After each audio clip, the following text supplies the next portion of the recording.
Welcome, स्वागत है आप सबका।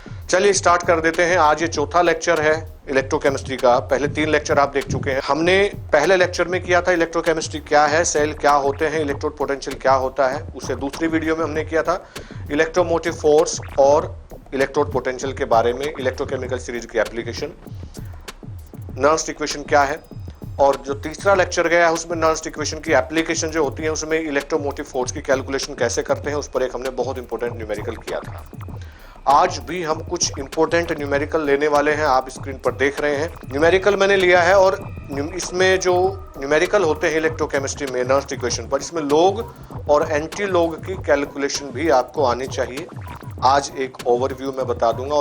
आज मैंने जो न्यूमेरिकल लिया है, न्यूमेरिकल ये है कि राइट द सेल फॉर्मूलेशन, यानी देखिए write the cell formulation and calculate the standard cell potential. Standard cell potential निकालना है, हमें सेल बना करके दिखाना है। रिएक्शन दी हुई है आपको, रिएक्शन है ये वाली सेल रिएक्शन है। 2 chromium solid that convert into Cr3+ and cadmium 3+, it get reduced and change into CD cadmium। ठीक है, तो पहले तो हम सेल बना लेते हैं, इसको सेल डिजाइन कर लेते हैं। सेल डिजाइन कैसे करते हैं, ये एक सेल इक्वेशन है। इसमें यहाँ क्लियर दिख रहा है कि क्रोमियम 3+ में कन्वर्ट हो रहा है। So this is called oxidation.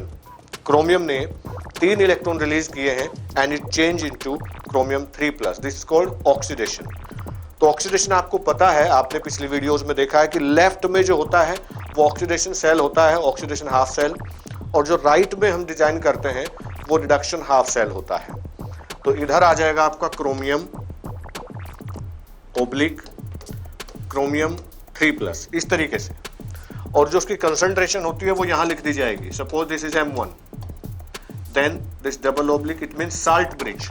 चूंकि जो ऑक्सीडेशन सेल है और रिडक्शन सेल है, सर्किट कंप्लीट जब ही होता है जब वो दोनों साल्ट ब्रिज से जुड़े हुए होते हैं। अब राइट साइड में क्या होगा, कैडमियम 3+ से कैडमियम में कन्वर्ट हो रहा है, रिड्यूस हो रहा है, तो हम यहां लिखेंगे Cd3+, यहां पर इसकी concentration M2 and it get reduce into cadmium. वो कैडमियम में अपचयित हो जाता है।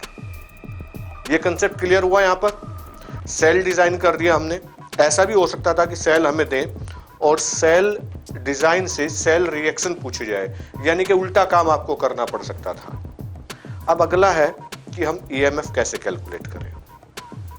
तो यहां पर दोनों सेल का हमें ये वैल्यू दी हुई है। ये जो -7.4 है, ये वैल्यू है आपकी क्रोमियम 3+ ओब्लिक क्रोमियम की, और -0.40 जो ये वैल्यू है वोल्ट में, वो है आपकी Cd3+ ओब्लिक CD की। आपके ध्यान हो तो मैंने एक फॉर्मूला आपको बताया था कि कैसे कैलकुलेट करेंगे, and that was E naught cell is equal to E naught of cathode minus E naught of anode. यही था ना। और उस दिन मैंने ये भी कहा था कि जब आप इस फॉर्मूले को डिजाइन करें तो दोनों की दोनों वैल्यू रिडक्शन की फॉर्म में होनी चाहिए। किताब में इसको ऐसे भी लिखा हुआ है E oxidation plus E reduction. जब आप E oxidation plus E reduction लगाएंगे आंसर सेम आएगा, लेकिन उसमें ये खास बात होती है कि ऑक्सीडेशन सेल का ऑक्सीडेशन करना लिखना होता है और रिडक्शन सेल का रिडक्शन लिखा जाता है। लेकिन यहाँ दोनों वैल्यू इस फॉर्मूले को यूज करेंगे तो रिड्यूसिंग फॉर्म में होगी। तो एक बार चेक कर लेते हैं। देखिए यहाँ पर जो ये नोट दिया हुआ है आपको क्रोमियम का, क्रोमियम 3+ से क्रोमियम रिडक्शन की फॉर्म में है वैल्यू, यहाँ पर भी रिडक्शन की फॉर्म में। चलिए पुट कर देते हैं।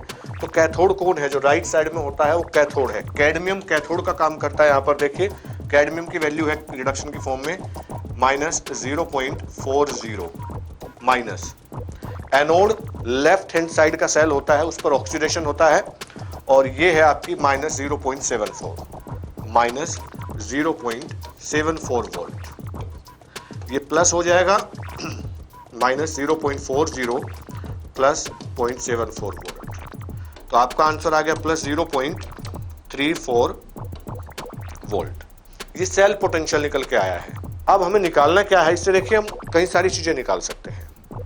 इससे फ्री एनर्जी चेंज निकाल सकते हैं। Delta G is equal to -NEF n के लिए आपको जरूरी होगा कि नंबर ऑफ इलेक्ट्रॉन ट्रांसफर कितने हैं, तो इसमें नंबर ऑफ इलेक्ट्रॉन ट्रांसफर 3 है, चूंकि यहाँ क्रोमियम ने 3 और इसने भी 3 इलेक्ट्रॉन रिलीज किए। लेकिन अगर हम सेल इक्वेशन पर देखें, सेल इक्वेशन पर 3 से 0, 3, क्रोमियम से 3, अच्छा इसमें मल्टीप्लाई भी किया, total number of electron transfer that is 6, तो -NEF -2 इंटू जो आपने E नोट सेल निकाला है वो into 96500, easily you can find out the value of delta G अगर पूछी जाती है आपसे।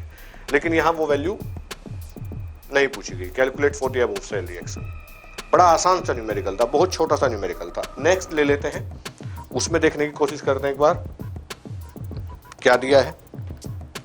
अगला न्यूमेरिकल ये है, calculate the equilibrium constant for the reaction at 298 kelvin.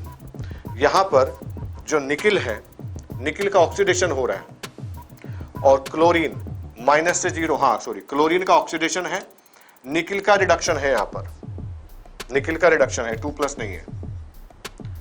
और यहां हमें E नोट सेल भी नहीं निकालना, E cathode minus E anode भी नहीं निकालना, ऑलरेडी वो गिवन है हमें। कितना है E नोट सेल? 0.320 वोल्ट। हमें निकालना है इक्विलिब्रियम कांस्टेंट। अगर याद हो आपको, मैंने नर्स्ट इक्वेशन की जब एप्लीकेशन लिखवाई थी तो एक तो था कैलकुलेशन ऑफ EMF जिसमें डायरेक्ट वो इक्वेशन आती है नर्स्ट की, दूसरा था calculation of free energy change delta G = -NEF, तीसरी जो एप्लीकेशन थी वो थी कैलकुलेशन ऑफ इक्विलिब्रियम कांस्टेंट। तो उसके लिए क्या फॉर्मूला था हमारे पास में? E naught cell = 0.0591 n log Kc, ये फॉर्मूला आया था। अब ये कैसे आया है तो आपको लेक्चर नंबर 2 देखना पड़ेगा इसका। ये लेक्चर नंबर 4 है, लेक्चर नंबर 2 पर जाना पड़ेगा, तब जाके आपको पता चलेगा। यहाँ पर हमें सिर्फ Kc निकालना है, log Kc नहीं। तो इसको इधर करेंगे, log Kc = हो जाएगा E naught cell into n divide by 0.0591। E naught cell हमें गिवन है 0.32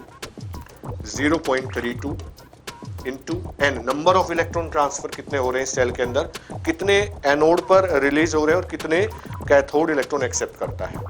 तो यहाँ निकिल 2+ से 0 में आ गया और क्लोरीन -1 इलेक्ट्रॉन और यहाँ 0 में, तो 2 से मल्टीप्लाई किया, नंबर ऑफ इलेक्ट्रॉन ट्रांसफर इस कंप्लीट सेल के अंदर 2 है, n = 2। जिसको समझ में नहीं आएगा वो बता देगा, और ये कैसे निकालते हैं ये भी लेक्चर नंबर 2 में मैंने समझाया हुआ है आपको। बस वैल्यू पुट कर दीजिए इंटू 2 डिवाइड बाई 0.0591। यहां एक वैल्यू आएगी that will be equal to log Kc। अब आपको एंटीलॉग लेना है, टेकिंग एंटीलॉग। एंटीलॉग कैसे लेते हैं? यहां पर जो वैल्यू आएगी that will B 11 point something, क्योंकि आंसर यहां लिखा हुआ है, देखिए मैंने आंसर दिया है इस न्यूमेरिकल में। आंसर यहाँ लिखा हुआ है हमारा 6.74 × 10⁻11। तो मैंने कैसे अंदाजा लगाया कि वहाँ 11 लिखना है मुझे, तो 10 की पावर में जो वैल्यू होती है वो यहाँ डेसिमल में लिखी रहती है। 11 पॉइंट, इसके बाद कुछ वैल्यू होंगी तो उसका एंटीलॉग आपने लेना है। डेसिमल से पहले जो भी है उसको 10 की पावर में ले जाएंगे, इंटू लगाएंगे। अब यहाँ डेसिमल के बाद पहली 2 फिगर को तीसरी के सामने देख लेंगे और वो आ जाएगा 740, पहली फिगर छोड़कर डेसिमल लगाएंगे। इस तरीके से log Kc आप निकालेंगे, ठीक है।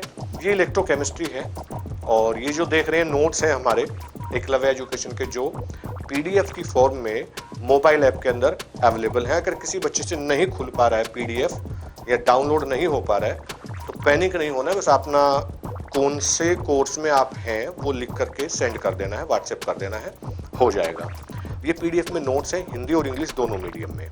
इस पर अगर नज़र डालें एक बार तो ये देखिए कितने अच्छे से यहाँ पर हिंदी भी है, इंग्लिश भी है। साल्ट ब्रिज क्या है, उसके फंक्शन क्या है, सारी चीज़ें दी हुई हैं हिंदी में भी और इंग्लिश में भी।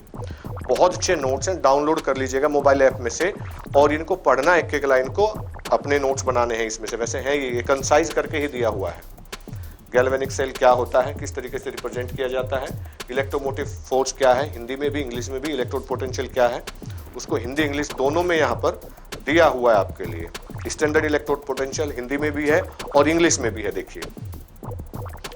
इसके बाद इलेक्ट्रोकेमिकल सीरीज क्या होती है, उसकी एप्लीकेशन क्या है, नर्स्ट इक्वेशन क्या है, यहाँ पर कितने अच्छे से दिया हुआ है, सारे फॉर्मूले एक साथ दिए हुए हैं। कंडक्टेंस, ये हम अगला सेक्शन जो लेके चलेंगे वो ये होगा।